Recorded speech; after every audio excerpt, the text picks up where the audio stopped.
বাংলাদেশের এই ঘটনা, অর্থাৎ আমার সোনার বাংলার কথা আমরা বারংবার বলি, কিন্তু এই সোনার বাংলায় যে বিধ্বস্ত অবস্থা, যে অচল অবস্থা, যেভাবে একের পর এক ঘটনার পুনরাবৃত্তি ঘটতে দেখা যাচ্ছে, শুধু পুনরাবৃত্তি কেন, দীর্ঘ 53 বছর পর 1971-এর পর 2024 পাক প্রেম, পাক প্রীতি ক্রমশই ঊর্ধ্বে উঠছে বাংলাদেশের।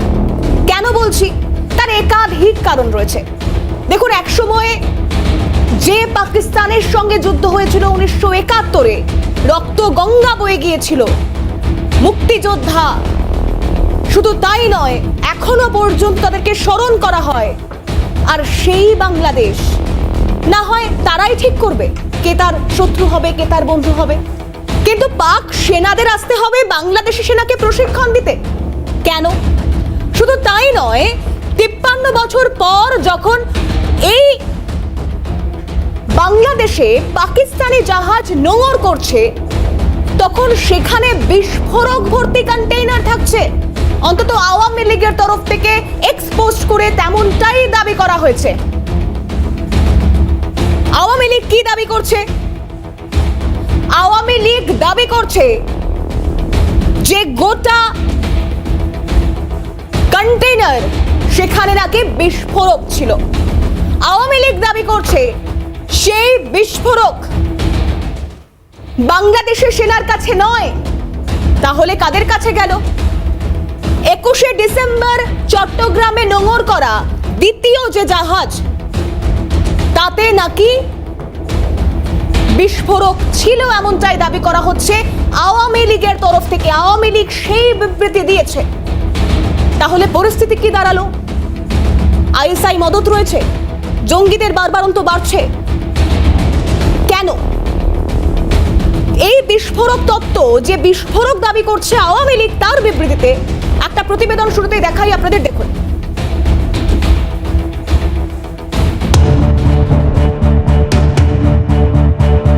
হাসিনা সরকারের পতনের পর থেকেই বাংলাদেশে উত্তরোত্তর বাড়ছে ভারত বিদ্বেষ। পাশাপাশি পাকিস্তানের সঙ্গে সখ্যতা বেড়েছে বাংলাদেশের। এই আবহে ফের পাকিস্তান থেকে বাংলাদেশে এলো জাহাজ। করাচি থেকে বিস্ফোরক বোঝাই একটি জাহাজ এসেছে বাংলাদেশের চট্টগ্রাম বন্দরে। এক্সপোস্টে দাবি আওয়ামী লীগের। সেখানে বলা হয়েছে, গত 21শে ডিসেম্বর বিস্ফোরক বোঝাই একটি জাহাজ চট্টগ্রাম বন্দরে এসেছিল। সেই জাহাজে সিসমিক ইমালশন এক্সপ্লোসিভ নামে অতি শক্তিশালী বিস্ফোরক আনা হয়েছে। বাংলাদেশ নৌবাহিনী প্রথমেই কন্টেনারগুলিকে আটক করলেও পরে কোনো এক অজ্ঞাত কারণে সেগুলি ছেড়ে দেয়। স্বভাবতই প্রশ্ন উঠছে যে নাশকতামূলক কর্মকাণ্ড ঘটানোর জন্যই কি এই বিস্ফোরক পাকিস্তান থেকে আনা হয়েছে? প্রসঙ্গত, কিছুদিন আগেই পাকিস্তান থেকে পণ্যবাহী একটি জাহাজ এসেছিল বাংলাদেশে। 1 মাসের ব্যবধানে ফের পাক জাহাজের বাংলাদেশে আসার ঘটনায় নানা মহলে উদ্বেগ দেখা দিয়েছে। বিষয়টি নিয়ে সতর্ক থাকার পরামর্শ ভারতীয় পর্যবেক্ষকদের। এবং এই সংকট বুঝে যেটা হচ্ছে, ভারতের যে আমাদের গোয়েন্দা বাহিনী, আমাদের যে বিএসএফ, আমাদের সামরিক বাহিনী, আমাদের যে ইন্টেলিজেন্স, তারা তৎপর হয়েছে এবং তৎপর হয়ে তারা আইডেন্টিফাই করছে কোন কোন মানে এলাকাগুলো সেন্সিটিভ এবং কোন এলাকায় মানে জঙ্গি ঘাঁটি আছে মানে সারা ভারতবর্ষে, এবং পশ্চিমবঙ্গকে একটা করিডোর হিসাবে দেখানো হচ্ছে। সুতরাং আমার মনে হয় সারা ভারতবর্ষের নিরাপত্তার ক্ষেত্রে বিপর্যয় বটেই, স্পেশালি পশ্চিমবঙ্গের নিরাপত্তার ক্ষেত্রে একটা বড় বিপর্যয় আনতে পারে। পাকিস্তান চাইছে যে ওটা আবার নতুন করে শুরু করবার জন্য ইস্ট পাকিস্তান করে ওটাকে তৈরি করার, যাতে ভারতের এগেনস্টে না বাজায়, এবং সেই জন্য ওদের নানান ভাবে সাহায্য করছে এবং নানান রকম ভাবে ওদের সম্পর্ক আরো মধুর করবার চেষ্টা করছে। মানে যেগুলো শোনা যাচ্ছে যে ওদের আর্মির লোকও কিন্তু অলরেডি ওদের মধ্যে এসে জয়েন করেছে। জানা গিয়েছে বিস্ফোরক বাংলাদেশ সেনাবাহিনীর কাছে যায়নি, তবে সেগুলি গেল কোথায়? জঙ্গি সংগঠনগুলির কাছে কি পৌঁছে দেওয়া হচ্ছে এই বিস্ফোরক? তরুণ প্রজন্মকে দেওয়া হচ্ছে জঙ্গি প্রশিক্ষণ? আইএসআই এর অঙ্গুলি হেলনে কি চলছে বাংলাদেশ? ভারতে নাশকতা ঘটানোই কি ভারত বিদ্বেষী বাংলাদেশের একমাত্র লক্ষ্য? প্রশ্ন আন্তর্জাতিক মহলে। ক্যালকাটা নিউজ।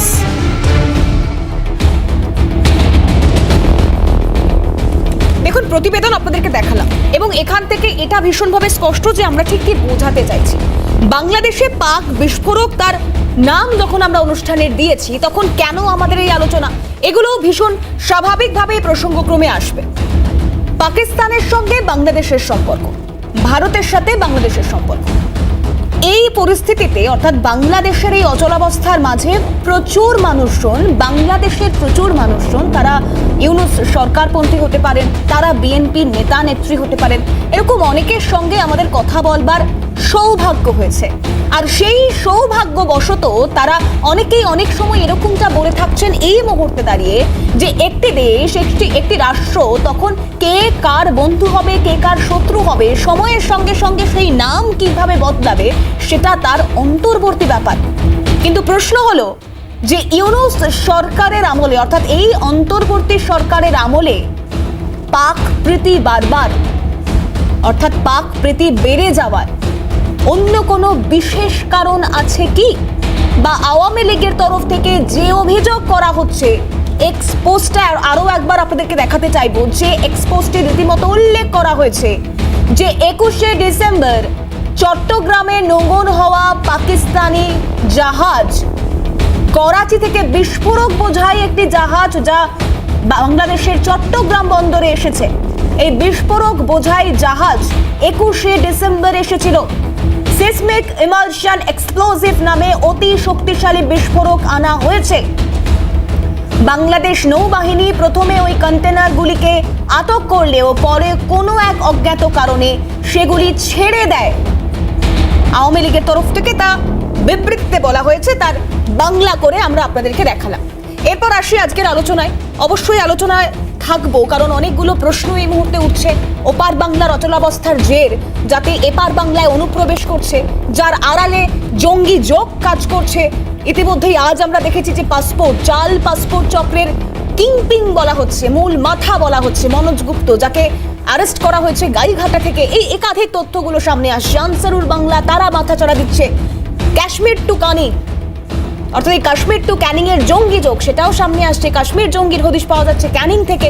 অর্থাৎ কোথাও কেউ না চাইলেও তার প্রভাব, বাংলাদেশের প্রভাব ভারতে এক কিয়দংশ হলেও কি পড়ছে? নিশ্চয়ই পড়ছে, না হলে এই পরিস্থিতি হঠাৎ করে এতভাবে মোড় ঘুরে দেবে কেন? আলোচনায় আসবার চেষ্টা করি। আমার সঙ্গে এই মুহূর্তে রয়েছেন দূরবর্তী স্থান থেকে সরাসরি যারা রয়েছেন পরিচয় করিয়ে দেব।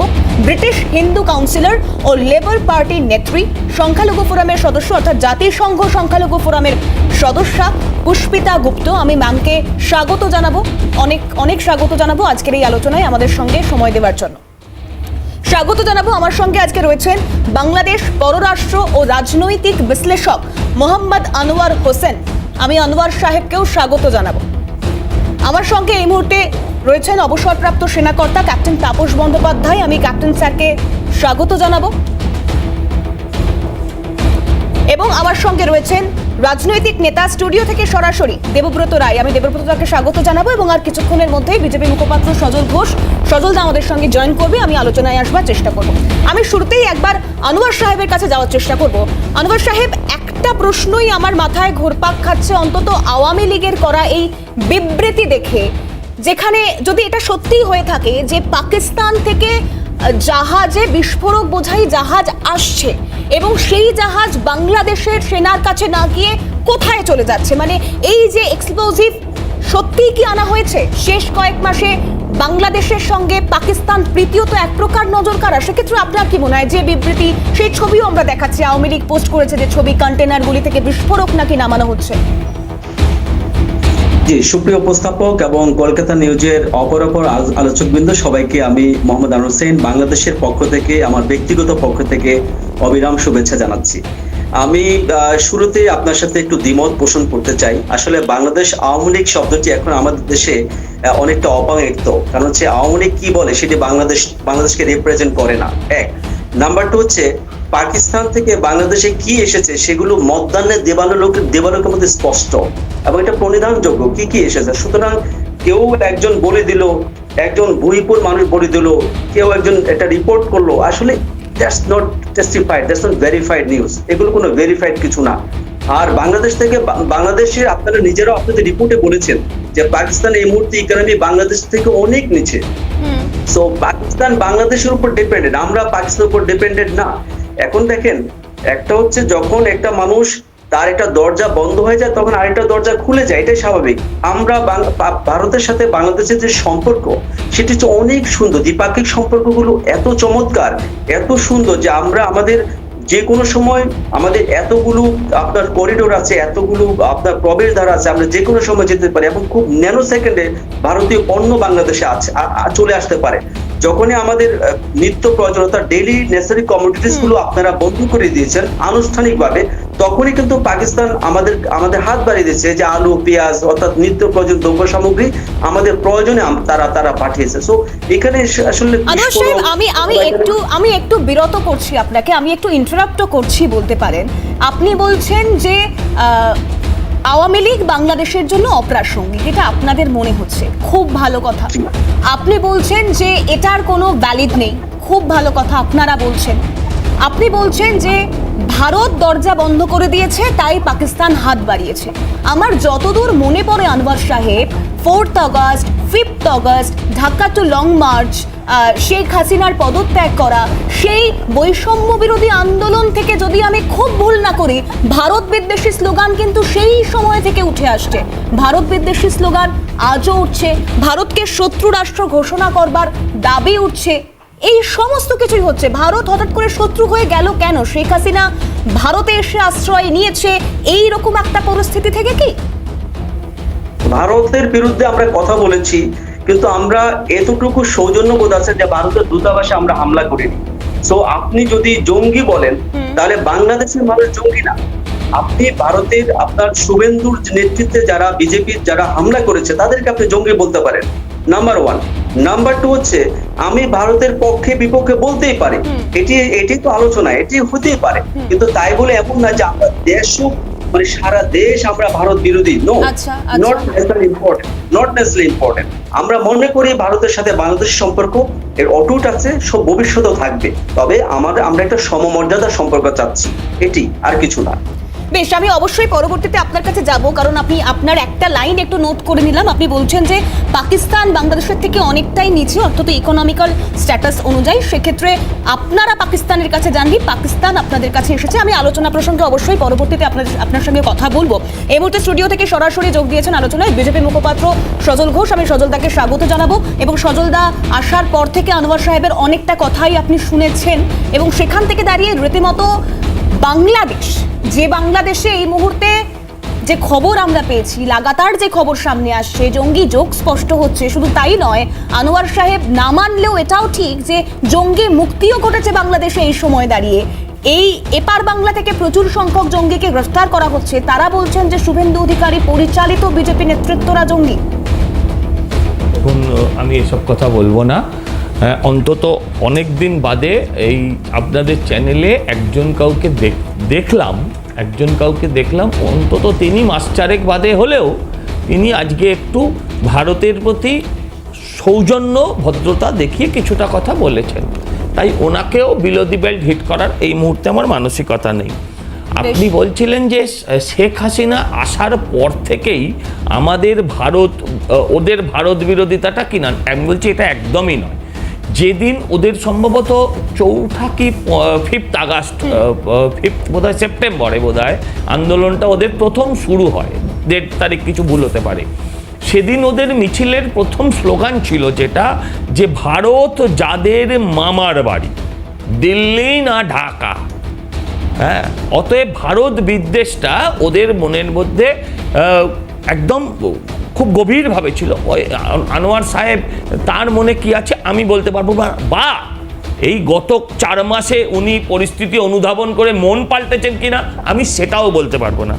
উনি একটা খুব সুন্দর কথা বলেছেন যে সমমর্যাদার, হ্যাঁ নিশ্চয়ই, হয় সমমর্যাদার হলে হয় বাংলাদেশকে আপলিফট করতে হবে অথবা ভারতবর্ষকে নিচে নামতে হবে, তবে তো সমমর্যাদার হবে। সমমর্যাদার সম্মান আপনি আশা করছেন, আপনি বলুন যে ছোট ভাইয়ের সম্মান, কনিষ্ঠ ভাইয়ের সম্মান নিশ্চয়ই বলতে পারেন, কিন্তু সমমর্যাদা তো সম পর্যায়ের লোকের সঙ্গে হবে। আমি ছোট করছি না, ছোট দেশ সাইজে ছোট এভাবে হয় না। ইসরায়েল একটা ছোট্ট দেশ হলেও তারা অনেকভাবে টেকনোলজিক্যালি আপগ্রেডেড হয়েছে, যদিও আপনাদের সাথে ধর্মীয় কারণে তাদের বিভেদ থাকতে পারে, কিন্তু আমার প্রশ্ন হচ্ছে, এই যে আপনি বললেন শুভেন্দু অধিকারীর নেতৃত্বে কি হামলা হয়েছে আপনাদের ভারত দূতাবাসে, আপনারা বললেন যে খুব দয়া করেছেন যে বাংলাদেশে অবস্থিত ভারতীয় দূতাবাসে আপনারা হামলা করেননি, এগুলো আপনাদের ভুল। আর আপনি বললেন যে আমি যতটা শুনেছি, আমি একটু দেরিতে পৌঁছেছি স্টুডিওতে, আমি যতটা শুনেছি ভারত আপনাদের পণ্য সামগ্রী বন্ধ করেনি, আপনাদের কাছে ডেটা নেই।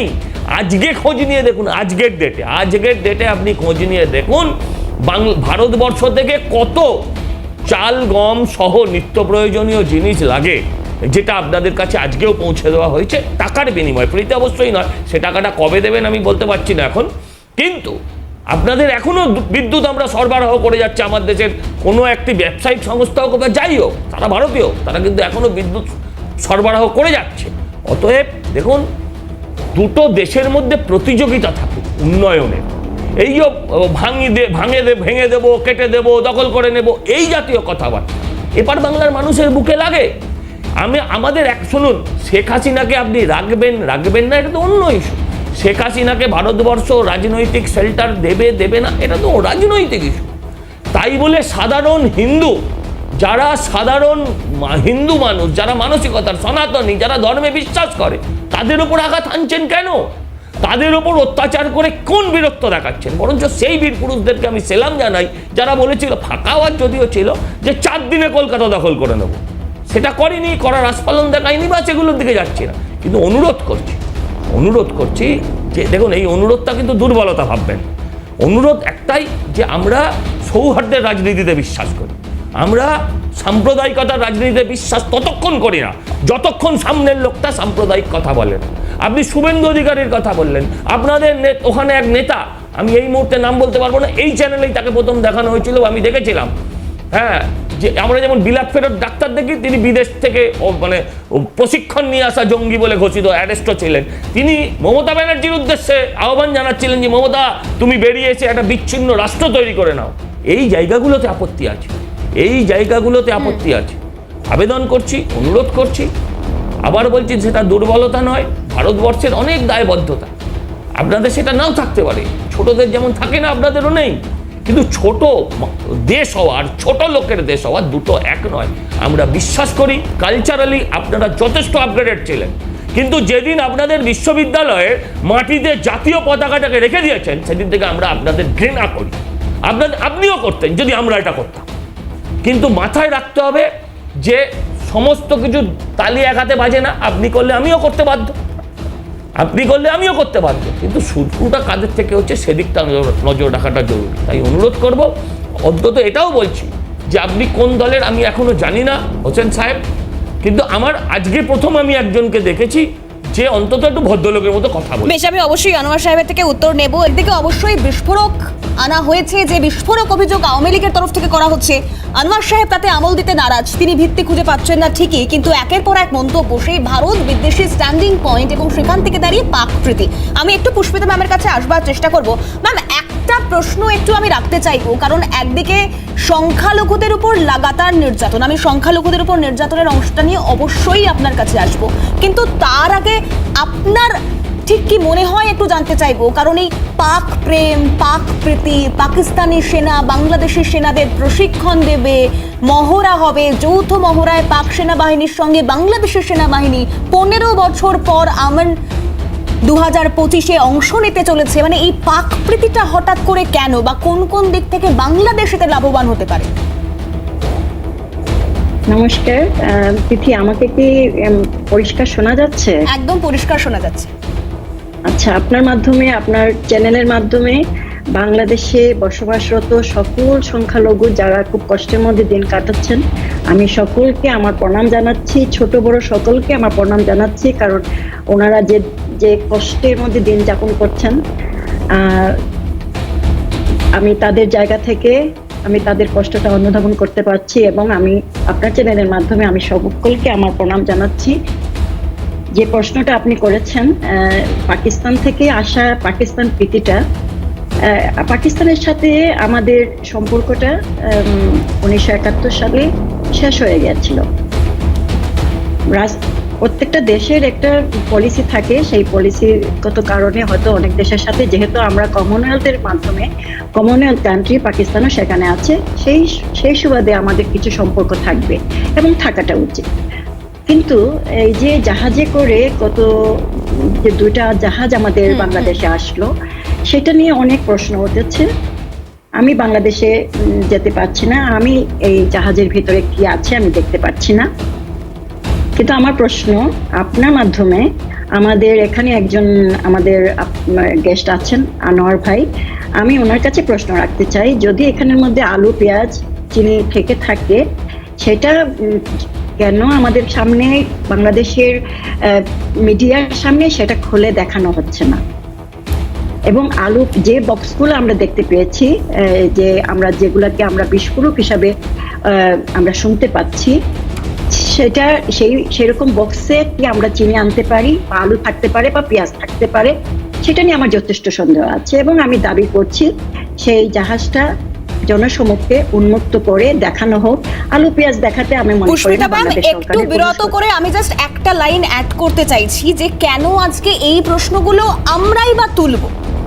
যদি এটা সত্যি একান্তভাবে বাংলাদেশের মাথা ব্যথা হয়ে থাকে, এই প্রশ্নগুলো তুলতে আজ বাধ্য হচ্ছি আমি, কারণ 13ই নভেম্বর, 53 বছর পর 13ই নভেম্বর যখন প্রথম করাচি থেকে চট্টগ্রামে জাহাজ নোঙর করে, তারপর হঠাৎ করে ইউনূস সরকারের তরফ থেকে, আনোয়ার সাহেব আরো স্পষ্ট বলতে পারবেন আমি যদি খুব ভুল না করি, ইউনূস সরকারের তরফ থেকে নির্দেশিকা দেওয়া হয় যে কোনো রকম ভাবেই ফিজিক্যাল চেকিং হবে না, ফিজিক্যাল অ্যাসেসমেন্ট আর হবে না, চালানে যা থাকবে, যা লেখা রয়েছে তাকেই মেনে নিতে হবে।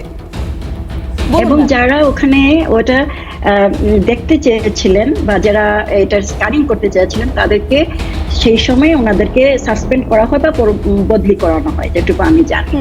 কিন্তু আমাদের সন্দেহ কারণ হচ্ছে, আমার পার্সোনালি আমার সন্দেহের কারণ, ইউনূস সরকার আসার পরে যে সংগঠনগুলো বাংলাদেশে ব্যান ছিল এবং বিশ্বের কাছে ব্যান ছিল, হিজবুত তাহরির, জামাতে ইসলামী, যে সংগঠনগুলো বাংলাদেশে ব্যান ছিল, সেই সংগঠনগুলো ইউনূস সরকার, এবং যদি আমি এটাকে সরকার বলবো না, যেহেতু ইউনূস যাদেরকে নিয়ে বাংলাদেশকে দখল করে আছেন, একটা কি বলবো, এটাকে ইলিগেল ভাবে যে বাংলাদেশকে দখল করে আছেন, উনি এসে কিন্তু হিজবুত তাহরিরকে এই জেল থেকে মুক্ত করেছেন, জঙ্গিদেরকে মুক্ত করেছেন। সেই জঙ্গিবাদকে মুক্ত করার পিছনে আমাদের প্রশ্নগুলো আসছে। সেই মানে আপনি বলছেন বাংলাদেশে জঙ্গি আছে, যেটা আনোয়ার সাহেব একদমই মানতে নারাজ। কারণ হিজবুত তাহরির একটা জঙ্গি সংগঠন, যার কারণে হিজবুত তাহরির ব্যান ছিল বাংলাদেশে, এবং জঙ্গিরা ওখান থেকে জেল থেকে মুক্ত হয়েই, আপনি জেনে থাকবেন 5 আগস্টের পরে আমাদের বাংলাদেশের হিন্দুদের উপরে যে পরিমাণ অত্যাচার আক্রমণ হয়েছে, সেটা বাংলাদেশের একদমই তাই পুষ্পিতা ম্যাম। অবশ্যই সংখ্যালঘুদের উপর আক্রমণ নিয়ে আমি আপনার কাছে স্পেসিফিক প্রশ্ন নিয়ে আসবো, একটু সময় দিতে হবে আপনাকে, কারণ আরো অনেকের কাছে যেতে হবে, একটু সঙ্গে থাকুন। আমি একটু ক্যাপ্টেন স্যারের কাছে আসবার চেষ্টা করবো, আমি অবশ্যই আনোয়ার সাহেবের কাছেও আসবো পরবর্তীতে, দেবব্রত দা রয়েছেন, আসবো। ক্যাপ্টেন সাহেব, একটা প্রশ্নই জানতে চাইবো, কারণ এই পাক সেনার কাছ থেকে বাংলাদেশের সেনা প্রশিক্ষণ নেবে, পাকিস্তান থেকে যদি আওয়ামী লীগের তথ্য সত্যি হয়ে থাকে, যদি বিস্ফোরক বোঝাই কন্টেইনার সমেত জাহাজ যদি চট্টগ্রামে নোঙর করে এবং তা বাংলাদেশ সেনার কাছে না গিয়ে অন্যত্র যায়, তাহলে সত্যি কি এক্ষেত্রে দাঁড়িয়ে ভারতের মাথা ব্যথা বা ভারতের তরফ থেকে কোনো কড়া পদক্ষেপ নেওয়া বা সুরক্ষার বিষয়গুলো কতটা আরও জোরদার করবার প্রয়োজনীয়তা রয়েছে, বা এদিকে আদৌ মাথা ঘামানোর কোনো প্রয়োজনীয়তা রয়েছে কিনা?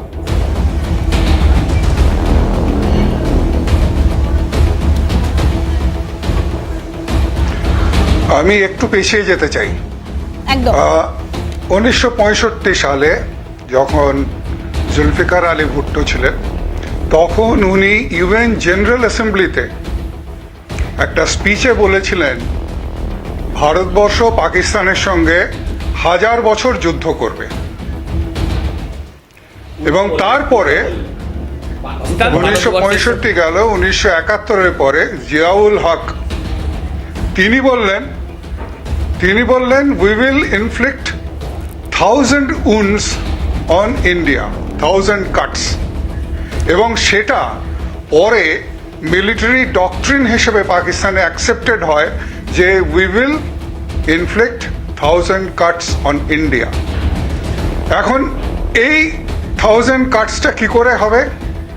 এটা তো ডাইরেক্ট সামরিক শক্তি দিয়ে হবে না, এর জন্যে চোরাগুপ্তা আক্রমণ করতে হবে, এর জন্যে ভারতবর্ষের মধ্যে যেসব জঙ্গি গোষ্ঠী আছে তাদের মদত দিতে হবে, যেটা আমরা দেখলাম খালিস্তানে হয়েছে, যেটা আমরা দেখলাম পরে কাশ্মীরে হয়েছে। এইভাবে বিভিন্ন জঙ্গি গোষ্ঠীগুলোকে পাকিস্তান মদত জুগিয়েছে, টাকা পয়সা দিয়েছে, তাদের ব্যাপটাইজ করেছে, এই করে 1,000 কাটস তারা ইনফ্লিক্ট করার চেষ্টা করেছে। এটাই হচ্ছে আজকের দিনে তাদের ডক্ট্রিন। এবার আপনি 1971 থেকে আজ থেকে 15 বছর আগে পর্যন্ত বা 15-16 বছর আগে পর্যন্ত এই যে বাংলাদেশে একটা টার্মোয়েল চলেছিল, বাংলাদেশে খুব সম্ভবত 21 বা 22 বার সরকার চেঞ্জ হয়েছে। একটা সময় ছিল যে আজকে কে থাকবে, কালকে সকালে তাকে দেখতে পাবো কিনা জানি না, এরকম একটা সিচুয়েশন ছিল বাংলাদেশে। এক মাসে 3 বার গদি পরিবর্তন হয়েছিল 1975-এর নভেম্বর মাসে। সেই অবস্থা থেকে আস্তে আস্তে আমরা দেখলাম একটা স্টেবিলিটির দিকে এলো, এবং শেখ হাসিনার সরকার যখন বাংলাদেশে আস্তে করে হাল ধরলো, আমি শেখ হাসিনার আমলে ইকোনমিক ডেভেলপমেন্ট কি হয়েছে সেটা নিয়ে এখন সেই আলোচনায় যাব না, কিন্তু এটা সত্যি কথা যে জঙ্গি গোষ্ঠীগুলো বাংলাদেশে অপারেট করত, শেখ হাসিনা তাদের অনেকটা কন্ট্রোল করার চেষ্টা করেছিলেন বা কন্ট্রোলে রেখেছিলেন। এবার 5th অগস্টের পরে কি হলো? 5th অগস্ট 2024 এই বছর, তারপরে দেখা গেল যত জঙ্গি আছে বাংলাদেশের বিভিন্ন কারাগারে তাদের ছেড়ে দেওয়া হলো, যে ক্রিমিনালস আছে হার্ডকোর ক্রিমিনালস তাদের ছেড়ে দেওয়া হলো, এবং তাদের একটাই কথা বলা হলো, তোমরা অ্যাক্টিভেট হও। এর মধ্যে কি হয়েছে? এর মধ্যে যে ভারতবর্ষে কিছু ইনফিল্ট্রেশন হয়নি সেটা তো বলবো না, ইনফিল্ট্রেশন হয়েছে, কিন্তু তারা ভারতবর্ষের মধ্যে এসে স্লিপার সেলগুলো ঘুমিয়েই ছিল। তারা দু একটা এই খাগড়াগড় বা এই দু একটা আনসারুল্লাহ, একদমই স্যার, সেই স্লিপার সেল চাঙ্গা করার ক্ষেত্রে অনেকটা অক্সিজেন জুগিয়েছে কিনা আমাদের জানা নেই, তবে সে বিষয়ে অবশ্যই পরবর্তীতে আমি আপনার কাছে আসবো, সময় এখনো রয়েছে অনেকটা আলোচনার, একটু সঙ্গে থাকুন। আমি দেবব্রতদার কাছে খুব সংক্ষেপে একটা বিষয় জানতে চাইবো, কারণ এই যে পরিস্থিতি এই মুহূর্তে দাঁড়িয়ে এক প্রকার উত্তপ্ত বাংলাদেশ, এপার বাংলায় আজ এসে পড়ছে, জঙ্গিরা শেল্টার নিচ্ছে, এই কলকাতা পার্ক স্ট্রিটের মতো জায়গা থেকে অনুপ্রবেশকারীদের গ্রেফতার করা হচ্ছে, সেক্ষেত্রে প্রত্যেকটা ক্ষেত্রে এই মুহূর্তে দাঁড়িয়ে আপনার কি মনে হচ্ছে, কতটা তাৎপর্যপূর্ণ প্রত্যেকটা ঘটনার সঙ্গে একটা ঘটনার যোগসাজশ কতটা রয়েছে? দেখুন, অবশ্যই তাৎপর্যপূর্ণ। এখানে যখন আন্তর্জাতিক ব্যাপার হচ্ছে, একটা অন্য দেশের প্রতিনিধি রয়েছে, সেখানে মনে হয় আভ্যন্তরীণ ব্যাপারগুলো অত এনার সামনে আলোচনা করা ঠিক না। আমাদের আভ্যন্তরীণ ব্যাপার আমরা বুঝে নেব। আমরা যখন দেশের স্বার্থে কথা বলবো, সেখানে সজলদা কেউ নয়, আমি কেউ নয়, শুভেন্দুবাবু কেউ নয়, নরেন্দ্র মোদী কেউ নয়, আমরা সবাই এক সুরে কথা বলবো। না, আমি প্রশ্নটা আপনাকে বোঝাতে পারিনি। না, নিশ্চয়ই বুঝেছেন, আপনি বলতে পারছেন। আনোয়ার সাহেব বলছেন ওখানে জঙ্গি নেই, সব জঙ্গি মানে শুভেন্দু অধিকারীরা বা তাদের নেতৃত্বাধীন যারা কাজ করছে তারা জঙ্গি, কিন্তু এখান থেকেও জঙ্গি যোগ, আনসারুল্লাহ বাংলার যোগ, এই সমস্ত কিছু ক্যাপ্টেন সাহেব বলছিলেন যে কোথাও একটা স্লিপার সেল চাঙ্গা হচ্ছে। দেখুন, আনোয়ার সাহেবরাদের প্রথম শত্রু ছিল রাজাকাররা। সেই রাজাকাররা তাদের মা বোনেদের ধর্ষণ করলো, খুন করলো, তারা এখন বন্ধু হয়েছে। এখন আনোয়ার সাহেব তো ঠিকই বলবেন, ঠিকই আছে, এখন আওয়ামী লীগ পাংতেও থাকবে কি অপাংতেও থাকবে সম্পূর্ণ নিজেদের ব্যাপার। ওনাদের ছাগল উনি লেজায় কাটবেন, গোড়ায় কাটবেন, কার সাথে প্রেম করবেন, কার সাথে ভালোবাসা করবেন, আমাদের কোনো মাথা ব্যথা নেই।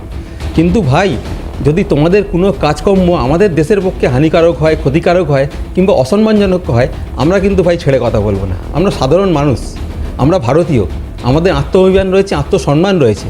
তোমরা আমাদের দেশকে অপমান করছো, আমাদের জাতীয় পতাকাকে অপমান করছো। আমরা তো মেডিকেল ভিসা বন্ধ করিনি, আমাদের সরকার করেনি। তোমাদের প্রধান ইন্ডাস্ট্রি কটন ইন্ডাস্ট্রি, মানে তোমাদের গার্মেন্ট ইন্ডাস্ট্রি গুজরাট থেকে পাঠানো হচ্ছে। তো তোমাদের চলছে কীভাবে? আমাদের খাদ্য দ্রব্য, চাল, আলু, তেল, নুন সবই তো যাচ্ছে। তো এত বিদ্বেষ কিসের? ভারত তোমাদের কোন পাকা ধানে মই দিয়েছে ভাই?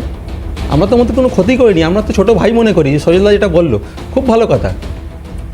বেশ, এই প্রশ্নের উত্তরে নেওয়ার চেষ্টা করবো আমি আনোয়ার সাহেবের কাছ থেকে। তবে এই মুহূর্তে একটা ছোট্ট বিরতির সময় হয়েছে। দেখুন, প্রত্যেকটা ক্ষেত্র একদিকে পাক যোগ, এবং এই পাক যোগগুলো কোথাও একটা গলার কাটা হয়ে দাঁড়াচ্ছে কিনা এটা যেমন একটা বিষয়, তেমনি এই অনুপ্রবেশকারীদের ঘটনা, তার সঙ্গে আড়ালে জঙ্গি যোগ স্পষ্ট হচ্ছে কিনা, এই পাসপোর্ট, আধার, ভোটার সমস্ত কিছু ভুয়ো কার্যকলাপ চলছে, তার রমরমিয়ে চলছে, কাদের মদতে স্লিপার সেলগুলো চাঙ্গাই বা হচ্ছে, কাদের তৎপরতায়, কাদের দৌলতে, এই বিষয়গুলো নিয়ে অবশ্যই আলোচনায় আসবে। এবং সব থেকে গুরুত্বপূর্ণ যে বিষয়, সংখ্যালঘু হিন্দু, সনাতনী ধর্মাবলম্বী, খ্রিস্টানরা তারা আজও মার খাচ্ছে, আজও তাদের হাহাকার আর্তনাদ, সেই ছবিও স্পষ্ট হচ্ছে। যে বিষয় নিয়ে আলোচনার দিকে আমরা এগোবো, প্লিজ প্লিজ প্লিজ। আমি বুঝতেই পারছেন যে গোটা স্টুডিও সরগরম, এবং আমি শুরুতেই আবারও একবার আনোয়ার সাহেবের কাছে যাওয়ার চেষ্টা করব। অনেকগুলো প্রশ্ন সামনে আসছে, এবং সেই প্রশ্ন থেকে কি উত্তর দেবেন, কারণ অনেকেই একটা একটা করে প্রশ্ন আনোয়ার সাহেব আপনার কাছে রেখেছে। এবং আরও একটা বিষয় আপনাকে জিজ্ঞেস করবো বলে আমি যেটা নোট করে রেখেছিলাম, যে তাহলে পাকিস্তানি সেনার থেকে বাংলাদেশের সেনাকে প্রশিক্ষণ কেন নিতে হচ্ছে, একটু বলতে পারবেন? আমি আবারও আমার সহালোচক এবং আপনাদের প্রতি অত্যন্ত বিনয়ের সাথে বলছি, এবং আপনারা আসলে যেভাবে উস্কানিমূলক বক্তব্য বা তথ্য সন্ত্রাসগুলো আপনারা চালাচ্ছেন, এগুলো আমাদের দু দেশের দ্বিপাক্ষিক সম্পর্কের জন্য অনেক বেশি হুমকি স্বরূপ।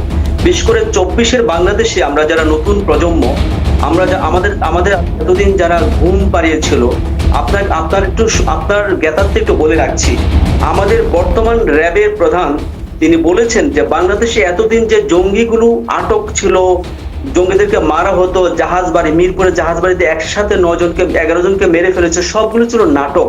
তো এই যে ন্যারেটিভস গুলি তরুণ প্রজন্মকে অনেক বেশি আহত করেছে। এবং আপনারা যখন এখনো বাংলাদেশের বিরুদ্ধে বিষোদাগার করছেন, তখন আমরা মনে করি বাংলাদেশের সাথে ভারতের সম্পর্ক অনেক ভালোই আছে, কিন্তু আমরা জানি না কোন কারণে, কোন অজানা সংখ্যায় আপনারা বাংলাদেশের বিরুদ্ধে জঙ্গি, সংখ্যালঘু নির্যাতন এসব কথা বলছেন। আপনি আরেকটু আমি বলে দিই, ভারতের আপনার দেখেন, আপনার বিজেপি শীর্ষ নেতা তিনি কিন্তু প্রকাশ্যে সংসদে বলেছেন যে ইসরায়েল যেভাবে প্যালেস্টিনের সাথে আচরণ করে, যে রাশিয়া যেভাবে ইউক্রেনের সাথে আপনার আচরণ করে, ঠিক তেমনি ভারত বাংলাদেশের বিরুদ্ধে আচরণ করতে হবে। আসলে কেন আমরা জানি না। এতদিন আপনারা বলেননি, যখনই আপনাদের পারফেক্ট একটা সরকার এখানে বসিয়ে, বিশেষ করে হাসিনাকে বসিয়ে দেশের স্বাধীনতা, গণতন্ত্র, সার্বভৌমত্ব, বিচার বিভাগের স্বাধীনতা, আইন, সবকিছু, মানে law and enforcement agency, enforce disappearance, এত বেশি মারাত্মক মানবতা বিরোধী অপরাধ সংঘটিত হয়েছে, যেটি পৃথিবীর ইতিহাসে দ্বিতীয়টি হয়নি। এখন আসুন, আপনারা একটু জেনে থাকবেন, আমার সহালোচক বৃন্দের জন্য আমি বলছি, দেখুন, যখন ইউএসএ এই ইম্পেরিয়ালিস্ট অর্থাৎ সাম্রাজ্যবাদী ইউএসএ যখন ইরাক এবং আফগানিস্তানে হামলা করে, তখন তারা বলেছে কি এখানে ডব্লিউএমডি ছিল, অর্থাৎ ওয়েপন্স অফ ম্যাস ডিস্ট্রাকশন ছিল। কিন্তু দেখুন, যখন সকল কিছু ধ্বংস হয়ে গেছে, কিন্তু তখন আর ডব্লিউএমডি কিন্তু আর আবিষ্কৃত হয়নি। এরকম কিছু ন্যারেটিভ বাংলাদেশে চালিয়ে দেওয়া হয়েছে গত কয়েক বছরে, বিশেষ করে গত 16 বছরে, যে কারণে এদেশে আপামর জনতা এত বেশি বিদ্বেষী হয়ে গিয়েছে। তারা এখন বুঝতে শিখেছে যে না, আমরা এতদিন যাদেরকে রাজাকার বলতাম, এতদিন যাদেরকে স্বাধীনতা বিরোধী বলতাম, তারা আসলে দেশপ্রেমী। আপনি দেখুন, আপনাদের হিন্দুদের কমিউনিটির নেতারা কিন্তু আজকে জামাত ইসলামের প্রোগ্রামে বক্তব্য দিচ্ছে। আর আমার একজন আলোচক বলছেন হিজবুত তাহরিরকে এদেশে নিষিদ্ধ ছিল, ওদেরকে আবার ইউনূস সরকার স্বীকৃতি দিল। হিজবুত তাহরির স্টিল নিষিদ্ধ, হিজবুত তাহরির এখন নিষিদ্ধ সংগঠন। আমি আবারও বলছি, আপনারা চেক করতে পারেন, আপনার ফ্যাক্ট। তাহলে আনোয়ার সাহেব, হিজবুত তাহরির একটি নিষিদ্ধ সংগঠন হয়ে কি করে তারা প্রকাশ্য সমাবেশে বাংলাদেশের মতো একটি রাষ্ট্রে দাঁড়িয়ে বলে যে ভারতবর্ষকে শত্রু রাষ্ট্র হিসেবে ঘোষণা করবার দাবি তুলছি আমরা? তারা বাংলাদেশি হিসেবে বলতেই পারে, কিন্তু আমরা সরকার কি সেটা আমলে নিয়েছে? সরকার তাদেরকে বলেছে নিষিদ্ধ সংগঠন এবং তাদেরকে অ্যারেস্ট করা হয়েছে। আপনি কোন সরকারকে, আমার জাস্ট এই প্রশ্নগুলো, আসলে আপনারা যেহেতু ওখানে রয়েছেন, একদম গ্রাউন্ড জিরোতে আপনাদের বাস, তাই আপনাদের থেকে ভালো উত্তর তো আমি কারোর কাছ থেকে পাবো না। তাই এই প্রশ্নগুলো আপনাদেরকেই করার চেষ্টা করছি, যে তাহলে আপনি বলছেন আমি এপার বাংলায় থেকে, আমি ভারত বাংলাদেশ, যে বাংলাদেশকে আমি সোনার বাংলা বলে চিনি, আপনি যেমন তরুণ প্রজন্ম, আমিও তেমনি তরুণ প্রজন্ম, যে বাংলাদেশকে আমি সোনার বাংলা বলে চিনি, সেই সোনার বাংলার মুক্তিযোদ্ধার বঙ্গবন্ধুর মাথায় হাতুড়ির আঘাত পড়বে, সেটা যে কোনো তরুণ প্রজন্মের পক্ষে কি সেটা মেনে নেওয়া বাধ্যবাধকতামূলক রয়েছে? আর একটা বিষয় আপনাকে জিজ্ঞেস করতে চাইবো, আপনি বলছেন যে প্রত্যেকটা পরিস্থিতির কথা আপনি উল্লেখ করছেন, তাহলে আমাকে সেই সরকারের কথা মানতে হবে যে সরকার জামায়াত ইসলামী তেহরিকে সাপোর্ট করেনি, আবার সেই সরকার কিনা হিন্দু সংখ্যালঘুদের উপর আক্রমণ চলছে সেটা নিয়েও কথা বলছে না। দেখুন, বাংলাদেশের জামাত ইসলামের যে একমাত্র দেশপ্রেমিক সংগঠন, যেটি আজকে আপনাদের হিন্দু নেতারা প্রকাশ্য দিবালোকে জামাতের প্রোগ্রামে বক্তব্য দিচ্ছে। আপনি রংপুরে বক্তব্য দেখেন, আপনি খ্রিস্টান ঐক্য পরিষদ বক্তব্য দেখেন, ওরা বলেছে বাংলাদেশে সংখ্যালঘু এবং হিন্দু বৌদ্ধ খ্রিস্টান ঐক্য পরিষদ সবাই সম্মিলিতভাবে সমস্যায় তারা বলছে বাংলাদেশে একমাত্র জামাত ইসলামী হচ্ছে এদেশের স্বাধীনতা সার্বভৌমত্ব অতন্ত্র প্রহরী, এবং তারা বেশ, আপনি যাদের কথা বলছেন জাতিসংঘে সেই সংখ্যালঘু ফোরামের অন্যতম সদস্য পুষ্পিতা গুপ্তা এই মুহূর্তে আমার সঙ্গে সরাসরি রয়েছে, আপনি জানেন। আমি ম্যামের কাছেই ডিরেক্টলি আসবার চেষ্টা করব। সত্যি কি তাই জামায়াত ইসলামী আজ সংখ্যালঘু সেলের কাছে, সংখ্যালঘু সম্প্রদায়ের কাছে, বাংলাদেশের সংখ্যালঘু সম্প্রদায়ের কাছে অতন্ত্র প্রহরীর ভূমিকা পালন করছে? পূর্ণ মানচিত্র নিয়ে নেব আমরা, বাংলাদেশের মধ্যে পূর্ণ মানচিত্র আমরা বহন করব, বাংলাদেশের পূর্ণ মানচিত্র নিয়ে আমরা ছেড়ে দেব। প্রয়োজন হলে আল্লাহর কসম খেয়ে বলছি, ভারতকে খন্ড খন্ড করে ছেড়ে দেব। ভারতকে সাবধান করে দিচ্ছি, বাংলাদেশের দিকে খবরদার কুনজর দিবে না। এদিকে যদি চোখ তুলে তাকাও, সে চোখ উপড়ে ফেলা হবে। এদিকে যদি পা বাড়াও, সে পা ভেঙে দেওয়া হবে। এদিকে হাত বাড়াও, হাত কেটে নেওয়া হবে।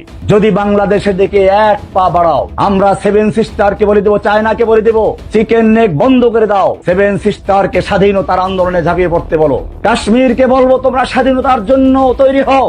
पाकिस्तान अफगानिस्तान से मैं कहता हूँ कि तुम कश्मीर के साथ मदद करो, कश्मीर के आजादी के लिए काम करो। আমরা পশ্চিমবঙ্গের মমতা ব্যানার্জিকে বলবো, আপনি বাংলাকে মোদির রাজত্ব থেকে মুক্ত করে। গভর্নমেন্ট মেশিন তো পুরোপুরি ভাবে এখনো ফেস্টিভ্যালের আপনার মধ্যে আছে, তো সেই মাইন্ডসেটটা তো তৈরি করতে হবে যে আমরা যেন ৭১কে ভুলে না যাই। গভর্নমেন্ট বসবেন, গভর্নমেন্টের সঙ্গে আলোচনা হবে, আলোচনা আরো সময় লাগবে।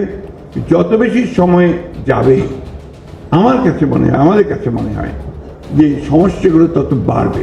আমরা প্রশাসন শেখ হাসিনা যে অবৈধ সরকার, গুমখুরের সরকার, রাষ্ট্রকে অপরাধী বানিয়েছে শেখ হাসিনা।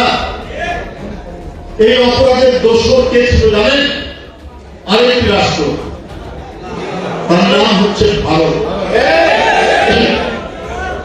শেখ হাসিনার সকল অপরাধ, সকল গুম খুন হত্যা এগুলোতে সমর্থন দিয়েছে।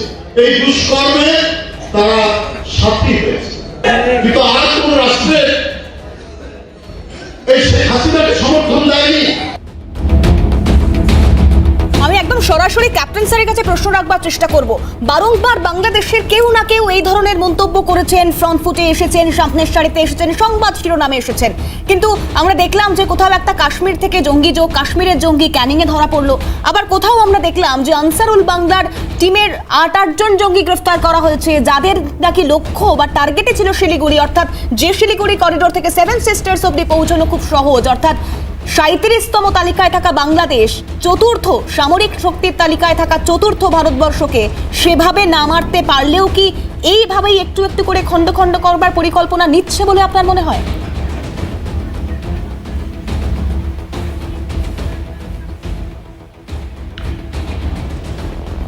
প্রথমেই যেটা বলেছিলাম যে 1000 কাটস, বাংলাদেশ বা পাকিস্তানের ক্ষমতা নেই সামরিকভাবে বা ইকোনমিক্যালি যে ডাইরেক্ট ভারতবর্ষের সঙ্গে কনফ্রন্টেশনে যাবে। সুতরাং তারা এই চোরাগোপ্তা আক্রমণ যেগুলো সেগুলোই চালিয়ে যাওয়ার চেষ্টা করবে, এবং এইগুলো তাদের সাপোর্ট করে যেটা পাকিস্তান থ্রু ISI যেটা করছে এই মুহূর্তে, যে যত জঙ্গি গোষ্ঠী আছে তাদের মদত দিচ্ছে এই আনসারুল্লাহ বাংলা টিম বা যারাই আছে তারা কিন্তু সবাই এখন এই পাকিস্তানি ISI মদত নিয়ে তারা কাজকর্ম করছে। এই ভারতবর্ষের মধ্যে স্লিপার সেলগুলো আস্তে আস্তে সজীব করার চেষ্টা হচ্ছে, যার জন্যে পশ্চিমবঙ্গ বা আমাদের অন্যান্য রাজ্যের পুলিশকে প্রচণ্ডভাবে এখন সক্রিয় থাকতে হবে, ভিজিল্যান্ট থাকতে হবে, প্রত্যেকের ওপরে নজর রাখতে হবে। তা না হলেই এই গোষ্ঠীগুলো তা না হলেই কিন্তু কোথাও না কোথাও একটা গন্ডগোল হয়তো পাকিয়ে ফেলতে পারে। এখন উনি যে কথাটা বলছিলেন যে ভারতবর্ষের যাই হোক, আমি অন্য কোনো কনফ্রন্টেশনে আসছি না। এখন মেইন জিনিস হচ্ছে যে police force internally should be very very vigilant. তার কারণ এক্সটার্নাল থ্রেট আমাদের অতটা নেই, আমি মনে করি না এক্সটার্নাল থ্রেট অতটা আছে। আর চিকেন নেক সম্বন্ধে ভারতবর্ষের সেনাবাহিনী যথেষ্ট ওয়াকিবহাল। চিকেন নেক নিয়ে নেওয়া অত সহজ নয়, বা চিকেন নেকের ওপরে পা রাখা অতটা সহজ নয়। আর সেভেন সিস্টার্সই থাকবে, 8 সিস্টার যোগ হবে কিনা সেইটা এখন বাংলাদেশকে দেখতে হবে। বেশ, আমি এখান থেকেই সজলদার কাছে আসবো। সজলদা, এতক্ষণ ধরে আলোচনা চললো, অর্থাৎ একদিকে সংখ্যালঘুদের উপর আক্রমণের কথা বা যে কথা হচ্ছে তা আনোয়ার সাহেবরা বলছেন উস্কানিমূলক, দুই দেশের সম্পর্কের জন্য তা একদম শ্রেয় নয়। কিন্তু আমার কথা হচ্ছে দুই দেশের সম্পর্কের ক্ষেত্রে দাঁড়িয়ে বিদেশ সচিব পর্যায়ের বৈঠক হয়েছে, সুসম্পর্ক বজায় রাখবার কথা হয়েছে, কিন্তু তারপরে দাঁড়িয়েও তো হিন্দু, সনাতনী ধর্মাবলম্বী, খ্রিস্টানরা তারা আক্রান্ত হচ্ছেন। আজও সেই খবর আমরা সামনে পেয়েছি। না, আমি তো আগেই বলেছি যে এই বীরত্বটা বন্ধ করুন। বরঞ্চ ওই বীরগুলোকে দেখে ভালো লেগেছিল যারা বলেছিল 4 দিনে, কোন মাল আমি বলতে পারবো না, তারা বলেছিল যে 4 দিনে তারা পশ্চিমবঙ্গ কলকাতা দখল করে নেবে। ওই বীরত্বটা তাও ভালো। এই আস্ফালনটা বন্ধ করুন। এখন হিন্দুদের জমি চাই, হিন্দুদের বাড়ি চাই, হিন্দু মেয়েদের ভোগ করতে চাই, এটা যদি কোনো সরকারের মানসিকতা হয়, কোনো দেশের মানুষের মানসিকতা হয়, সেটা খুব যন্ত্রণাদায়ক। দেখুন, আমি একটা জিনিস বলছি, অনেকগুলো আলোচনা এসছে আমাদের এখানে, যে আমি দেখছিলাম কিছুদিন আগে একজন বিএনপির নেতা, নামটা মনে নেই, মনে রাখার ইচ্ছেও নেই, হ্যাঁ, আমি দেখছিলাম তিনি কাপড় পরাচ্ছেন, বাংলাদেশি কাপড়। পরের দিন দেখলাম উনি আরেকটা কিছু চাদর, বিছানার চাদর পরালেন। আমি জানি না ওনার বাড়িতে ভারতীয় আর কি আছে, সেগুলো উনি পুড়িয়ে ফেলুন, আমাদের কোনো আপত্তি নেই। কিন্তু আমি যেটা শুনলাম সেটা তো আরো মারাত্মক। ওনার বুকের ভেতরে একটা ছোট্ট যন্ত্র বসানো হচ্ছে, সেটা ভারতীয়। সেটা কি দিয়ে পড়াবেন সাহেব? আমি আপনাদেরকে বলি যে দেখুন, আমাদের পুষ্পিতাদি বলছিলেন ওই যে ওদের জাহাজে করে বাক্সে কি এসছে আমাদের দেখা দরকার, কোনো দরকার নেই, আপনি আনুন। ওই আগুনে আপনিই একদিন পুড়ে মরবেন, আমাদের তাতে কিচ্ছু যায় আসে না। হ্যাঁ, আমি প্রশ্ন করতে চাই, আপনারা কি ভালো আছেন? আলু পেঁয়াজের বাক্সে কি নিয়ে আসছেন আমি বলতে পারবো না। সত্যি কি 4 মাসে আপনারা ভালো আছেন? আলুর দাম, পেঁয়াজের দাম, সাধারণ নিত্য প্রয়োজনীয় জিনিসের দাম, আমার কিচ্ছু যায় আসে না, আবারও বলছি। কিন্তু তাকে কোথায় গিয়ে নিয়ে গেছে? আপনি বলেছেন আম পাবলিক, আপামর জনসাধারণ। যদি আপামর জনসাধারণ থেকে থাকে, 4 মাস তো হয়ে গিয়েছে, এটা গণতান্ত্রিক নির্বাচন করুন না। আপামর জনসাধারণ আজকে কার সাথে আছে, কেমন আছে? হ্যাঁ, যে আপনারা জামাতকে আপনাদের রক্ষা কবচ বলছেন, এটা ভাবতেও খারাপ লাগে। আর যারা চিকেন নেক কাটবে ভাবছিল, হ্যাঁ, তারা নিজেদের নেকটা সামলাক। আমি দেবব্রতদার কাছে যাবো। দেবব্রতদা, পুরনো কিছু বক্তব্য শোনাচ্ছিলাম এবং সেক্ষেত্রে দাঁড়িয়ে মমতা বন্দ্যোপাধ্যায়কে নির্দেশিকা দেওয়া হচ্ছে, কারণ যেহেতু আপনি সেই রাজনৈতিক দলের মতাদর্শে বা সেই রাজনৈতিক দলের পন্থী, তো সেক্ষেত্রে দাঁড়িয়ে আপনার কি মনে হয়, মানে একদিকে তো দেখুন ভারত বাংলাদেশ সম্পর্ক, মাননীয়া নিজেই বলেছেন যে কেন্দ্র যা সিদ্ধান্ত নেবে তাই হবে, কিন্তু তারপরেও ওপার বাংলা থেকেও মানুষজন মমতা বন্দ্যোপাধ্যায়কে উদ্দেশ্য করে বক্তব্য রাখছেন। দেখুন, মমতা ব্যানার্জি তো এখন আন্তর্জাতিক নেত্রী। এখন কে কি বলল, প্রকৃত রাষ্ট্রনায়কের কাজ মমতা বন্দ্যোপাধ্যায় করেছেন। আর এখন যখন সমস্যাটা আন্তর্জাতিক, সেখানে আন্তর্জাতিকভাবে কথা বলাটাই ঠিক। সেখানে মাননীয় অজিত ডোভাল, মাননীয় স্বরাষ্ট্রমন্ত্রী অমিত শাহ, মাননীয় প্রধানমন্ত্রী যেটা বলবেন আমরা সেই সুরেই কথা বলবো, সেটাই স্বাভাবিক, এতে অস্বাভাবিকতা কিছু নেই। কিন্তু এখানে আনোয়ার সাহেবকে একটা প্রশ্ন আছে, স্বাধীনতা আপনারা পেয়েছিলেন, বাংলাদেশ নামটা পেয়েছিলেন, সেটা কিভাবে পেয়েছিলেন কি মনে আছে, না ভুলে গেছেন? না সেটাও ভুলিয়ে দেওয়ার চেষ্টা করছেন। যখন 47 সালে আমাদের দেশ ভাগ হয়েছিল, তখন সংখ্যালঘু বাংলাদেশ, পূর্ব পাকিস্তান এবং পাকিস্তান মিলিয়ে যে পরিমাণ সংখ্যালঘু ছিল, তার থেকে বেশি সংখ্যালঘু আমাদের দেশে ছিল। সেখানে তারা তো উচ্চারিত হয়নি। দু একটা ছোটোখাটো ব্যাপার নিয়ে পুরো ব্যাপারটাকে আপনারা সাজাবেন না। আমরা সেটাই বলছি, আপনারা গণ্ডগোল পাকাবেন, আপনাদের সমস্যা হবে। আমরা তো ধর্মশালা নই, আপনারা লোক পাঠিয়ে দেবেন, তাদের দায়ভার আমাদের বহন করতে হবে। কেন এটা দেবব্রত দা, একটা প্রশ্ন আপনার কাছে আছে আমার, কারণ জঙ্গি যোগগুলো সামনে আসছে এবং সেক্ষেত্রে দাঁড়িয়ে যদি আমি খুব ভুল না করি তাহলে এই মুহূর্তে দাঁড়িয়ে অসম, ত্রিপুরা এবং পশ্চিমবঙ্গ, এই তিনটি জায়গা থেকে, তিনটি জোনার থেকে, তিনটি সীমান্ত, যে এলাকাগুলোর সীমান্ত থেকে আমরা বাংলাদেশের বর্ডার শেয়ার করছি, সেই জায়গাগুলো থেকে জঙ্গি অনুপ্রবেশ করছে বা অনুপ্রবেশকারীরা গ্রেফতার করছে, গ্রেফতারি হচ্ছে। আপনার কি মনে হয় সেক্ষেত্রে দাঁড়িয়ে এই জঙ্গি যোগ বাংলাদেশের ছাড়া পাওয়া জঙ্গিদের সঙ্গে যোগ রয়েছে এদের? আমি একদমই আপনার মতামতের কথা জানতে চাইছি। দেখুন, আমাদের এখানে ইন্টারনাল ব্যাপার, এখানে বিএসএফ রয়েছে, আমাদের বর্ডার পাহারা দিচ্ছে, তাদের প্রতি আমরা যথেষ্ট শ্রদ্ধাশীল। নিশ্চয়ই তারা খুব ভালোভাবে কাজ করছে। এখন কিছু তো ফাঁক ফোকর থেকে যায়, সেখান থেকে হয়তো এসে যাচ্ছে। আর জঙ্গি অনুপ্রবেশ নিয়ে সেটা যা বলার আমাদের জাতীয় নিরাপত্তা পরিষদের প্রধান উপদেষ্টা অজিত ডোভাল উনি বলবেন। বেশ, সজলদার কিছু বলবেন হচ্ছে, আসবো, তারপর আমি আনোয়ার সাহেবের কাছে। শেষ হচ্ছে কথা, আমি জাস্ট 9:30 শেষ হবে, 9:30, তাহলে একটু সময় পাবো। আমি আপনাকে বলি, আমি বিশেষ করে আমাদের যিনি অবসরপ্রাপ্ত জেনারেল আছেন, সেনাকর্তা আছেন, আমি ওনার উদ্দেশ্যে বলছি যে ওরা বারবার বলেছে এই জিয়াউল হক টক ওগুলো সব ওই দেশের, ওই যে লোকটা বলেছিল 4 দিনে কলকাতা দখল করবে, তাদের মতন জিনিস আসলে বলেছে 1000 কাঠ। আমি আপনাদেরকে একটা কথা বলছি, আপনি ভেবে দেখুন, আনোয়ার সাহেবও ভাবুন কোন ভিখারির কাছে আপনারা হাত পাচ্ছেন বা কোন ভিখারি আপনাদের সহযোগিতা করার চেষ্টা করছে। 1000 কাঠ করতে করতে আমাদের তো কিছুই হলো না। হ্যাঁ, মানে দাড়ি কাটতে গেলেও যতটুকু কাঠ হয় সেটুকুও বোধহয় হয়নি, কিন্তু আমরা চাঁদে পৌঁছেছি আর ওরা এখন চালের জন্য মারপিট করছে। যে চালটা, যে আটাটা আমার দেশ থেকে না গেলে সেই দেশের জনতা খেতে পাবে না। অতএব আপনি হাত পাতার আগে আপনি একটু ভেবে দেখবেন যে আপনারা কার কাছে চাইছেন। আপনি একটা কথা বলেছেন যে ভারতবর্ষের কোনো একজন নেতা বিজেপির, তিনি পার্লামেন্টে বলেছেন যে ইজরায়েলের মতন ব্যবহার করতে হয়। দেখুন, আপনাদের নেতারা তো অনেক কিছু বলছেন, আপনাদের নেতারাও অনেক কিছু বলছেন, কিন্তু আপনি দেখুন আপনার সরকার কি করছে। আমি আপনাদের সরকারের কাছে আবেদন করছি, যদি যেটাকে আমরা সরকার বলি, মানি না মানি, বিভিন্ন মতামত থাকতে পারে, কিন্তু যাকে এখনো ইউএনও বা যাকে ইন্টারন্যাশনালি যাকে মেনে নেওয়া হয়েছে, আমি তার উদ্দেশ্যে অনুরোধ করব যে এই যে হিন্দু সংখ্যালঘু বা অন্য সংখ্যালঘুদের ওপর বারবার যে আক্রমণ, সেই আক্রমণ করার ফলে আপনাদেরকে এটা মাথায় নিতে হবে যে আমাদেরও ভেতরে অস্থিরতা ক্রমশ বাড়ছে। আমরা সংযমী মানে এই নয় যে আমরা দুর্বল। আপনি বলছিলেন না যে জামাতের সবাই একজন হিন্দু নেতা করেছেন, আপনাদেরও উত্তরপ্রদেশের মতন কয়েকটা জায়গায় পাঠিয়ে দিলে না, আপনাদের নেতারাও অনেকে অনেক কথা বিএসএফ আরএসএস এর হয়ে বলবে, বজরং দলের হয়ে বলবে, বলতে পারে, কিন্তু এটা তো কোনো সিস্টেম হলো না। আমরা এইভাবে বলাতে চাই না, আপনারাও বলাবেন না।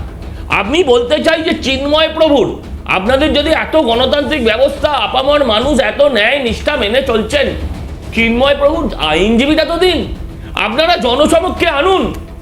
উনি তো কোনো দেশ বিরোধী কথা বলার জন্য উনি গ্রেপ্তার, উনি রাষ্ট্রের বিরুদ্ধে কি কি ষড়যন্ত্র করেছেন তার প্রমাণস্বরূপ জনসমক্ষে আনুন।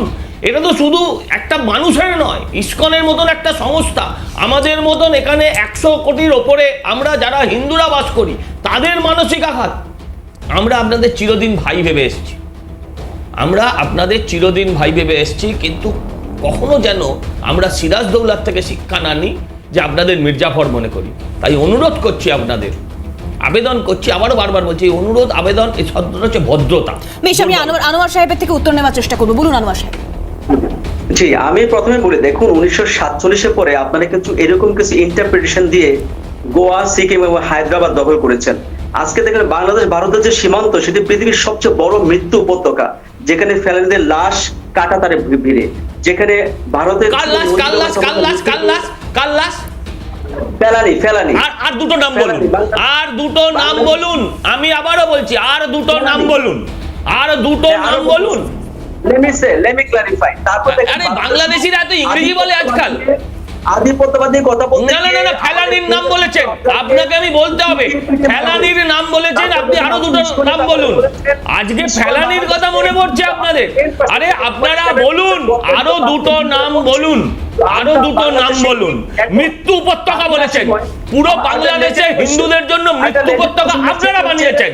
আমি আপনাকে অনুরোধ করছি ভদ্রতার সঙ্গে, আপনি আরো 4টে নাম বলুন যদি আপনার হিম্মত থাকে। থাকে। একটি বিচ্ছিন্ন ঘটনা এবং ফেলানিকে কেন মারা হয়েছে, কি মারা হয়েছে, কিভাবে হয়েছে, সেগুলো ভালোভাবে পর্যালোচনা না করে এই জাতীয় মন্তব্য করা থেকে বিরত থাকুন, এই জাতীয় মন্তব্য করা থেকে বিরত থাকুন। আমি অনুরোধ করছি, আমি আপনাকে বলছি, আমি আপনার রাষ্ট্রকে সম্মান করব ততক্ষণ যতক্ষণ আমি নিজে আমার রাষ্ট্রের প্রতি সম্মান থাকবে, আপনি রাখবেন। আপনি ফেলানির নাম করেছেন, আপনাদের আরো কত যারা অনুপ্রবেশকারী প্রতিদিন ভারতবর্ষে ঢুকছে তাদেরও একই অবস্থা হবে, এটা মাথায় রাখতে হবে, এটা মাথায় রাখতে হবে। না, বিএসএফ ফেলানি চেনে না, অনুপ্রবেশকারী চেনে শুধু, বিএসএফ ফেলানি চেনে না। সময় আপনারা সহযোগিতা করে বাংলাদেশকে আপনাদের যে ন্যারেটিভস গুলো চাপিয়ে দিয়ে কি ন্যারেটিভ? আপনার বাবার যেটা মনে হলো না ন্যারেটিভ, আপনার ঠাকুরদার যেটা মনে হলো না ন্যারেটিভ, আপনি কোন হরিদাস পাল আপনার সেটা আজকে ন্যারেটিভ মনে হচ্ছে? আপনাদের বলুন না, আপনি আমায় বলুন কোন ন্যারেটিভ, কোন ন্যারেটিভ আপনাদের উপর চাপিয়ে দেওয়া হয়েছে? কোন সমমর্যাদার সমপর্যায়ে হতে পাবেন? একটা ছুঁচ তৈরি করে দেখান, একটা আলপিন তৈরি করে দেখান। পরমাণু যুদ্ধের হুঙ্কার দিচ্ছেন, একটা আলপিন তৈরি করতে পারেন না, পরমাণু যুদ্ধের হুঙ্কার দিচ্ছেন। সমমর্যাদায় আসুন, সম সম্মান নিশ্চয়ই পাবে, সমপর্যায়ে আসুন, সম সম্মান নিশ্চয়ই পাবেন, মর্যাদা পাবেন। আগে সমপর্যায়ে আসুন, সম্পর্ক বন্ধুত্ব থাকবে, এটা আমরা বিশ্বাস করি। কখনো আমাদের উপর প্রভুত্বগিরি দাদাগিরি আমরা মেনে নেব না। আর আপনাদের ওই সমস্ত ভাষণ ডব্বাজি এগুলো আমাদের এখানে বিশেষ খায় না। আপনাদের এই সমস্ত উগ্রবাদী নেতাদের বড় বড় বাতিলা এগুলো এখানে চলবে না। ভারতবর্ষ দাদাগিরি দেখায়নি, ভারতবর্ষ আপনাদের উপর বাপগিরি দেখিয়েছে, বাপ হয়ে আপনাদের জন্ম দিয়েছে ভারতবর্ষ।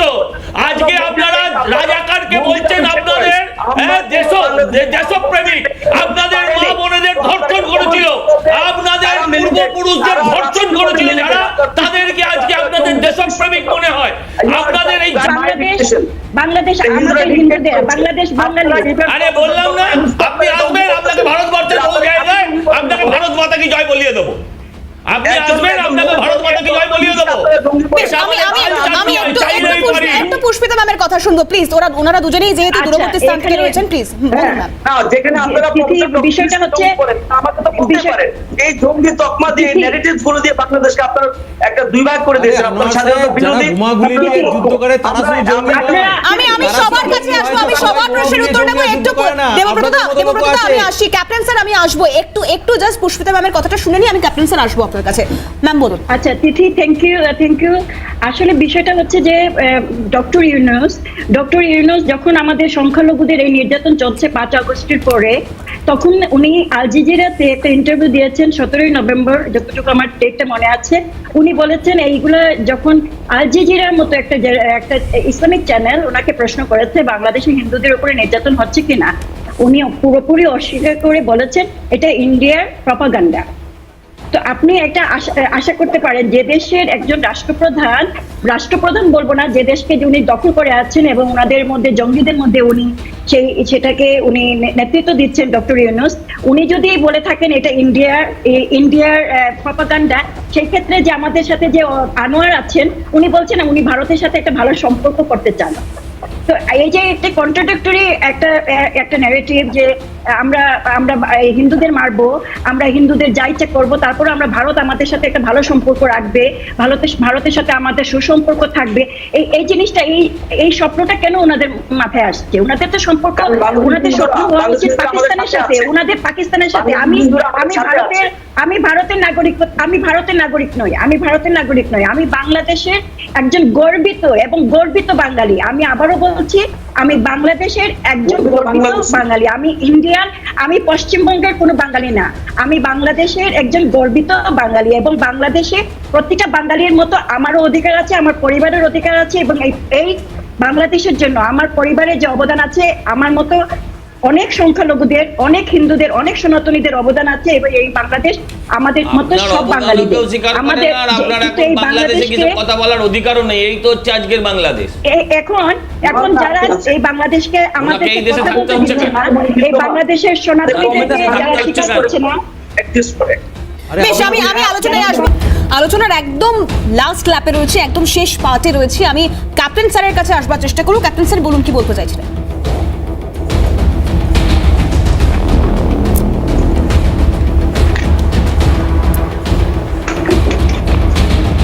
আমি প্রথমেই এই যিনি বাংলাদেশকে রিপ্রেজেন্ট করছেন আনোয়ার সাহেব, ওনাকে বলতে চাই যে উনি কি ভুলে গেছেন 1971 সালের 25শে মার্চ রাত্রিবেলায় কি হয়েছিল? এবং তারপরে বাংলাদেশে তখন পূর্ব পাকিস্তান, তারপরে তখন ওনার জন্ম হয়নি, সেই জন্য উনি বোধহয় এইসব ইতিহাসগুলো জানেন না, সেই জন্য এখন এখানে বসে বড় বড় কথা বলতে পারেন। উনি কি জানেন যে দাদাগিরি মেনে নেওয়া হবে না, অর্থাৎ এই ভার্সন, এই শব্দ চয়ন করা হচ্ছে, এই শব্দ চয়ন করা হচ্ছে। দাদা আমি আমরা ভারতপন্থী নই, আমরা পাকিস্তানপন্থী, আমরা বাংলাদেশি। আপনি জামাত বাংলাদেশে আমরা ভারতপন্থী নই, পাকিস্তানপন্থী নই, আমরা বাংলাদেশি। হ্যাঁ তিথি, আমি একটা কথা বলতে চাই। দাদা এইমাত্র বললেন যিনি বাংলাদেশ রিপ্রেজেন্ট করছেন, বাংলাদেশ যদি কেউ রিপ্রেজেন্ট করে থাকে সেটা আমি করছি। দাদা প্লিজ আপনি আমাকে সামনে বসে এই বাংলাদেশের রিপ্রেজেন্টেটিভ আনোয়ারকে বলতে পারবেন না, কারণ আনোয়ার বাঙালিতে বিশ্বাস করেন না, উনি জামাতকে বিশ্বাস করেন, সেহেতু উনি বাংলাদেশকে রিপ্রেজেন্ট করতে পারেন না। বাংলাদেশকে না, এই ওকে, বাংলাদেশকে আমি রিপ্রেজেন্ট করছি। আমি বাঙালি এবং বাংলাদেশকে যে জন্ম দিয়েছিল বঙ্গবন্ধু শেখ মুজিবুর রহমান, আমরা তাকে আমরা সম্মান জানাই, আমরা তাকে শ্রদ্ধা জানাই। আমি একদম শেষের দিকে যেহেতু আমি রয়েছি, আমি দেবব্রতদার কাছে আসবো। দেবব্রতদা বলুন। আনোয়ার ভাই, যারা শুধু বন্দুক গোলাগুলি নিয়ে যুদ্ধ করে তারা শুধু সন্ত্রাসবাদী নয়, যারা শিক্ষা প্রতিষ্ঠান জ্বালায় তারাও কিন্তু সন্ত্রাসবাদী। আপনারা শিক্ষা প্রতিষ্ঠান জ্বালিয়েছেন, ইন্দিরা গান্ধী রিসার্চ ইনস্টিটিউট জ্বালিয়েছেন, কেন বলতে পারবেন? পাকিস্তানেও তো লাইব্রেরি পোড়ানো হয়েছে, কেন পুড়িয়েছিলেন? তাহলে কি আপনাদের সন্ত্রাসবাদী যদি বলি খুব ভুল বলবো? একটু উত্তর দেবেন। আমার উত্তর খুব স্বাভাবিক। আমরা পিঞ্জির গোলামি ছিন্ন করেছি, দিল্লির গোলামি গ্রহণ করার জন্য নয়। আমরা স্পষ্ট করি বঙ্গবন্ধু শেখ মুজিবুর আমাদের সম্মানের পাত্র। আমি একটা কথা বলবো আনোয়ার ভাই, তার মেয়ে fascist ডেসপট Hasina, she destroyed all Bangladeshi communal harmony। স্কুলের বাচ্চাদের কি শেখাচ্ছেন? আমি একটা কথা বলি যে আপনার দেশে শেখ হাসিনার সরকারের যখন পতন হলো তখন আমরা দেখেছি আপনারা হাসিনার বাড়ি থেকে তাদের বিভিন্ন মহিলাদের অন্তর্বাস, মুরগি, তারপরে হচ্ছে বদনা, এই ধরনের বিভিন্ন জিনিস চুরিচামারি করেছেন আপনারা, আপনাদের বাংলাদেশের দেশিরা, বাঙালিরা বলছি না। তো আমি বলছি তাদেরকে কি 2-4টাকে ধরতে পেরেছেন? না ওই তাদের 2-4টাকে ধরতে পেরেছেন অপরাধীদের? আমি আপনাকে একটা কথা বলি, শুনুন না আনোয়ার ভাই, আমি আনোয়ারকে ভাই বলে ডাকতে চাই। আমি আনোয়ারকে জানোয়ার বলতে যাতে বাধ্য না হয় সেদিকটা আপনারা নজর রাখবেন। আমরা আনোয়ারকে ভাই বলে বিশ্বাস করে এসেছি। আর আবারও বললাম যে দেশটাকে সমপর্যায়ে নিয়ে আসুন, দেশে কিছু প্রোডাকশন করুন, এই জঙ্গি উৎপাদন না করে কিছু মানসিক পরিবর্তন করে আপনারা দেশটাকে উন্নত করুন। দেশটাকে উন্নত করে ভারতবর্ষের সমপর্যায়ে আসুন। দেশের আকৃতি নিয়ে কিছু যায় আসে না। ইসরায়েল এইটুকু একটা রাষ্ট্র, সারা পৃথিবীকে সে দেখিয়ে দেয় যে উন্নয়ন কেমন করে করতে হয় সর্বস্তরে, শুধু সমরাষ্ট্রে নয়। আমি তাই বলবো সেদিকে একটু নজর দেন। শুধু আমাদের খাবেন, আমাদের পড়বেন, আর আবার আমাদের দাদাগিরি মানবেন। আরে বাপ দাদাগিরি হবে কেন? বাপ তো জন্ম দিয়েছে। আমি আপনাকে একটা কথা বলি, আপনারা আমাদের চালটা নেওয়া বন্ধ করে দেন। আপনাদের ইলিশ মাছ আমরা খাবো না, বিশ্বাস করুন। ইস্ট বেঙ্গল, মোহনবাগান, মোহামেডান কেউ খাবে না। আপনারা বন্ধ করুন, আপনারা ইলিশ মাছ খাওয়ানো বন্ধ করুন, আপনারা চাল নেওয়া বন্ধ করুন। তো লোকে তো আপনারা নবখারাম বলবে, লোকে তো আপনি আমার নুন খাবেন আর আপনি আমায় গালি দেবেন, লোকে তো আপনাদের নবখারাম বলবে।